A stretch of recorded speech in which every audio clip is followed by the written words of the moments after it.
বিডিআরের যারা একেবারেই নিরীহ ব্যক্তি রক্ত দিয়েছে, তারা সত্যিকার অর্থে কোরবানির খাসি। তাদের বলি দেওয়া হয়েছে এই সরকারের স্বার্থে। সাংবাদিক হিসাবে সেখানে গিয়েছিলাম। তখন আমি ২ নম্বরে ওই লেকের পাড়ে একটা ড্রেনের মধ্যে লুকিয়ে ওখান থেকে ছবি তুলছি, উপর থেকে গুলি যাচ্ছে। যেই ঘটনাগুলি ঘটছে তখন আমরা পুরোপুরি জানি না, কিন্তু আস্তে আস্তে এই জিনিসগুলি আসা শুরু করে এবং তখন কিছু জিনিস বুঝি। তারপরে আমাকে যখন আটক করা হয়, আমি যখন কেরানীগঞ্জে যাই, তখন কেরানীগঞ্জে আমি অনেক বিডিআরের সাথে আমার দেখা হয়, আলাপ হয় এবং তখন প্রতি মাসে একটা ঘটনা ঘটতো যেটা আমাকে খুব বেদনা দিত।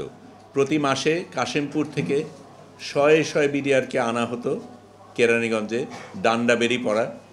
ডান্ডাবেরি পড়ার কোনো নিয়ম আমাদের দেশে নেই, কিন্তু সেটাই হতো।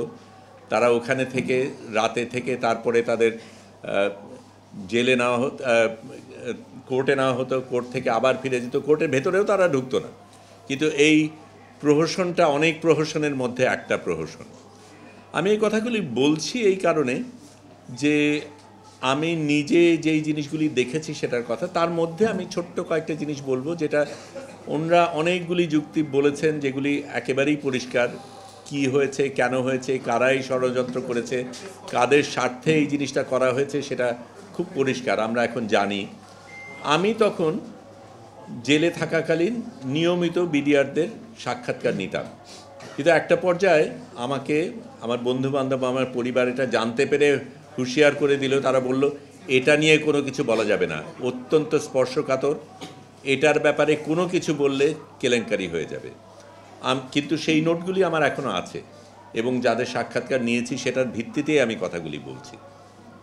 এটা পরিষ্কার যে যেই নিপীড়ক সরকারকে আমরা এত কষ্ট করে হটিয়েছি, এই নিপীড়ক সরকার কিন্তু তার ব্যক্তি স্বার্থে, তার দলের স্বার্থে এই জিনিসটা ঘটিয়েছেন এবং আমাদের দেশকে ক্ষতি করার উদ্দেশ্যে, পার্শ্ববর্তী দেশকে সুযোগ দেওয়ার কারণে, তার প্রতিদ্বন্দ্বীদের দুর্বল করার জন্য এবং আমাদের বলিষ্ঠ একটা আর্মি এবং বিডিআর রয়েছে তাদেরকে দুর্বল করার পেছনেই এই চিন্তাটা ছিল। এবং এটা পরিষ্কার কিভাবে কারা করেছে, তাপস করেছে, তখনকার হোম মিনিস্টার যারা ছিলেন তারা করেছেন এবং আমি তারপরে যারা তদন্ত করেছেন তাদেরও সাক্ষাৎকার নিয়েছি। এবং এটা ঠিক, এখন আমি এই কথা বলতে পারছি, তখন বলতে পারতাম না। কিছুদিন আগে 5ই আগস্টের আগে সেই সুযোগ ছিল না, কিন্তু আমার কাছে এটা একেবারে পরিষ্কার। তার সাথে আমি ছোট্ট কয়েকটা জিনিস বলি আপনাদের বোঝানোর জন্য যে কী ধরনের মানুষগুলি এই কারাগারের ছিল। আমি প্রথমে সূর্যমুখীতে ছিলাম, তারপরে আমাকে ডিভিশন দেওয়া হয়। ডিভিশনে থাকলে একটা সুবিধা হয়, একটা বিছানা থাকে, একটা মশারি থাকে, মশারির জাল থাকে। আমার মশারির জালটায় অনেক ফুটা ছিল। সেখানে রিস্ক নিয়ে একজন, এবং আমি তার কথা বলতেই পারি, যে রিয়াদ হোসেন চৌধুরী বিডিআর, তার পিতা রশিদ চৌধুরী, থানা জেলা হবিগঞ্জ, 312 নম্বর আসামি। উনি লুকিয়ে নিজের রিস্ক নিয়ে আমার মশারিটা নিয়ে যান, মশারিটা মেরামত করেন, ওটা ধুয়ে আবার দিয়ে দেন আমি যাতে মশার কামড় না খাই।